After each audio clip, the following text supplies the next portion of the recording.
বাংলাদেশে এখন বিপ্লব বিপ্লব চলতেছে, কথা বলেন, কিন্তু আপনারা জানেনই না পৃথিবীতে প্রথম বিপ্লবের ডাক কে দিছে। এই পৃথিবীর ইতিহাসে প্রথম বিপ্লবী মহাপুরুষ হযরত ইব্রাহিম খলিলুল্লাহ। বিপ্লব কাকে বলে আপনারা তো অভ্যুত্থান কি বিপ্লব কি কিছুই বুঝেন না। সুর একটা ধরলে এটাই গাইতে থাকেন, কথা বলেন। 5 আগস্ট যেটা বাংলাদেশে হয়েছে এটা বিপ্লব না, এটা অভ্যুত্থান। এটা কি অভ্যুত্থান এবং বিপ্লবের মধ্যে তাত্ত্বিক ব্যাখ্যা করলে পার্থক্য পাওয়া যায়। অভ্যুত্থান এক জিনিস, বিপ্লব আরেক জিনিস। বিপ্লব মানে হচ্ছে বিপ্লব পরবর্তী দেশ বিপ্লবীদের হাতে থাকবে। দেশ কি এখন বিপ্লবীদের হাতে? কাদের হাতে? আগে যারা সচিব ছিল, আমলা ছিল, কামলা ছিল, তাদের হাতে।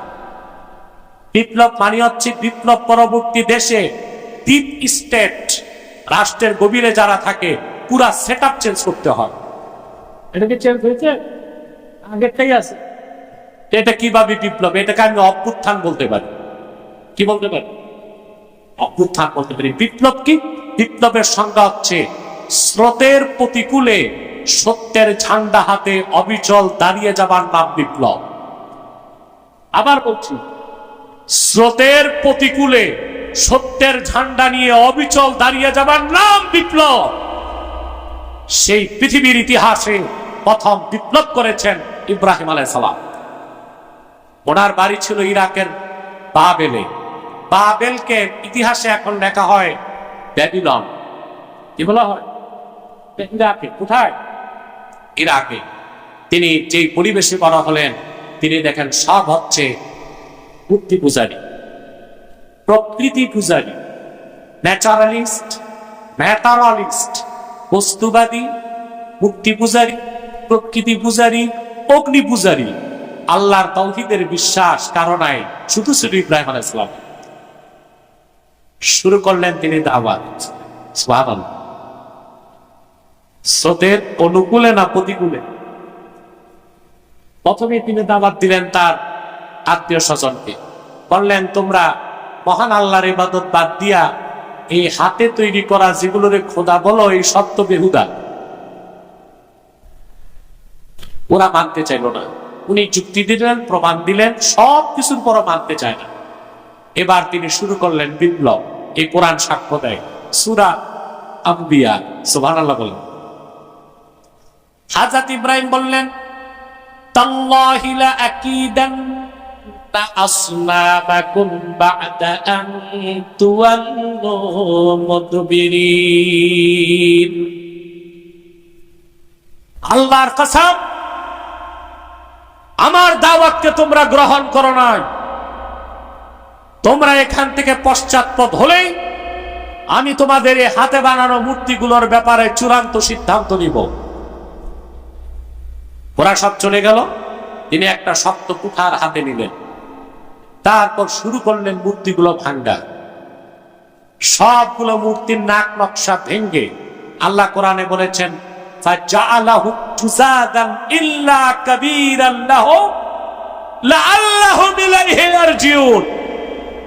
সবগুলো মূর্তির নাক নকশা মানচিত্র পাল্টায়া বড় মূর্তির মাথায় কুড়ালটা বেঁধে দিছে। এর নাম কি? জোরে বলতে হবে, এর নাম কি? বিপ্লব।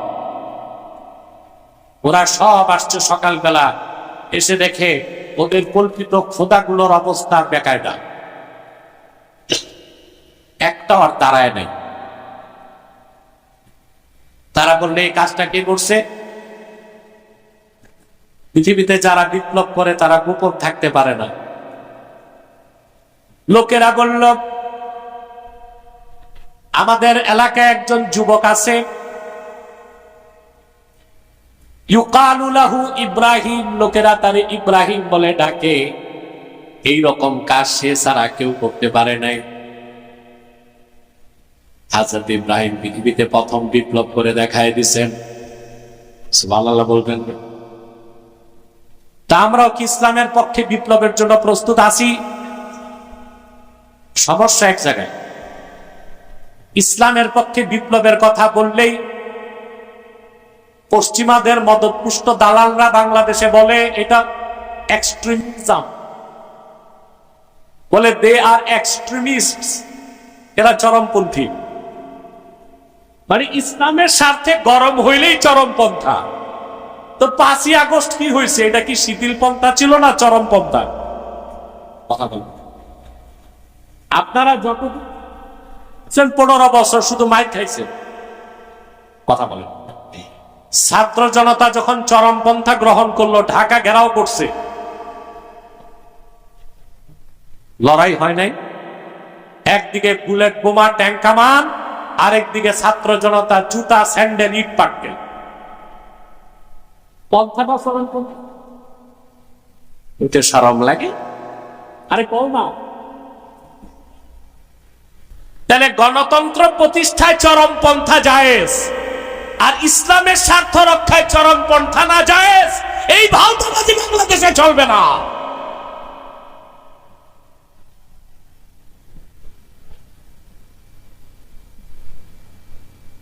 আমার ভাইরা, ইব্রাহিম আলাইহিস সালাম আমাদের শিক্ষা দিয়েছেন, চরমপন্থা ছাড়া বিপ্লব কখনো হয় না। ইসলাম 3টা পন্থাই দিছে, কখনো চরমপন্থা, কখনো মধ্যপন্থা, কখনো শিথিল পন্থা। তবে ইসলামে উগ্রপন্থা নাই, সন্ত্রাস নাই। চরমপন্থা এক বিষয়, উগ্রপন্থা। আমি বুঝাতে পারলাম? এগুলো আপনাদের দেশের মৌলবী ছাত্ররা বলবে না। কেন বলবে না? কারণ ওরা বিপ্লবী হইতে পারেনি। তবে সবাই যে বলে না তা না, আলেমদের মধ্যে বাংলাদেশে অনেক সিংহপুরুষ আছে, আলহামদুলিল্লাহ। আমি চাই তাদের সংখ্যা বাড়ুক, তাদের সংখ্যা। যুবকরা প্রস্তুত আছো? আল্লাহর দ্বীনের স্বার্থ রক্ষায় যদি বিপ্লবের প্রয়োজন হয়, কারা কারা রাজি আছো? হাত তুলে দেখো।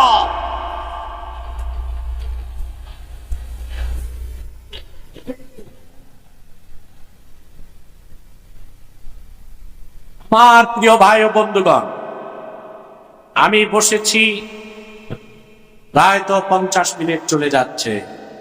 আর কিছু সময় কষ্ট করবা সবাই। আমরা আজকে মুনাজাত করে গুনাহ মাফ করে বাড়ি যাব। কারা কারা হাত তুলে দেখো, হাত নামাও, আল্লাহ কবুল করুন। আমার যে ভাইরা দাঁড়িয়ে আছেন, আমি জানি না আপনারা কারা কারা খান বাহাদুর আহসানুল্লাহ নাতিপুতি। আল্লাহর হস্তে নিচে আসেন। আমি দুঃখিত, কর্তৃপক্ষ আপনাদেরকে বড় একটা প্যান্ডেল দিতে পারে নাই, পর্যাপ্ত বিছানা দেয় নাই। আপনারা হাজার হাজার লোক চলে এসেছেন। আমি বলে যাই কর্তৃপক্ষকে, আগামীতে তারা যেন আরো বড় পরিসরে আপনাদের সেবা করার সুযোগ পায়। বলুন আল্লাহুম্মা আমিন। নামেন, সড়ক থেকে নামেন, সব নেমে মূল জনগণের যে প্যান্ডেল, মানুষের সাথে একত্রিত হয়ে বসুন। আল্লাহর রহমত আরো বেশি পাবেন ইনশাআল্লাহ।